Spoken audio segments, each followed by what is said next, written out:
প্রচণ্ড ভালো লাগছে, কারণ আমি বাড়িতে 2.5 বছরের ছোট একটি বাচ্চাকে ছেড়ে এসেছি। ও আসলে এত জিনিস দেখলে সব দিকে ঝাঁপিয়ে পড়তো। কি কি কিনলেন? প্রচুর জিনিস কিনেছি আমরা, 2 ব্যাগ অলরেডি ভরে নিয়েছি। এটা এখন আবার এনার থেকে কুর্তি কিনলাম, খুব ভালো লাগছে। আমার মা প্রত্যেক শনিবার এখানে সারদা মঠে পাঠ হয়, উনি আসেন পাঠ শুনতে মোটামুটি, এবং যা কিছু ধর্ম সম্মেলন হয়, এই লাস্ট কিছুদিন আগে ছিলেন উনি, ওটাতেও আসেন।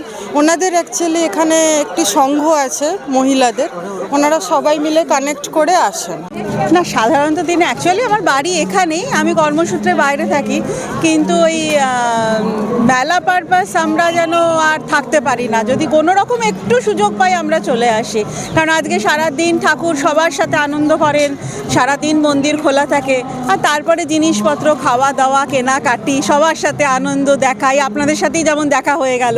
হ্যাঁ, ঠাকুরের জন্মতিথির পরে যে সানডেটা পড়ে সেই সানডেতেই আমাদের এই অনুষ্ঠানটা হয় আর কি, মেলাটা করা হয়, যাতে সবাই মিলে এই ছুটির দিন দেখে, যে জন্মতিথির দিনই যে হবে সেদিন তো ছুটির দিন নাও পড়তে পারে, যাতে ছুটির দিন দেখে যাতে হয় সেই জন্য এই অনুষ্ঠানটা করা হয়। এই মেলাটার কথা অনেক দিন ধরে শুনছি, কোনো দিন আসা হয়নি, তো এবারে খুব মনে জোর করে আগের দিন ভোর 4:30টার সময় এসে লাইন দিয়ে তারপরে টিকিট পাই।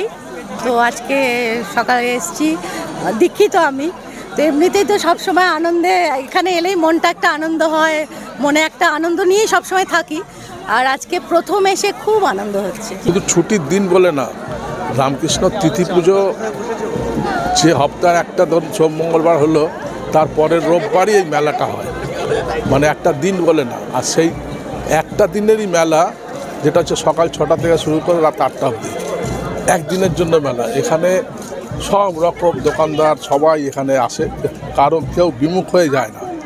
এটা ঠাকুরের মানে একটা আশীর্বাদ বলতে পারে। এই মেলা উপলক্ষে আগে এখানে বাজি পোড়ানো হতো, এখন বাজি পোড়াটা পলিউশনের জন্য এটা বন্ধ হয়ে গেছে। নাহলে এই বাজি পোড়া দেখতে শুধু প্রচুর দূর থেকে লোক আসতো, এখন সেটা বন্ধ হয়ে গেছে।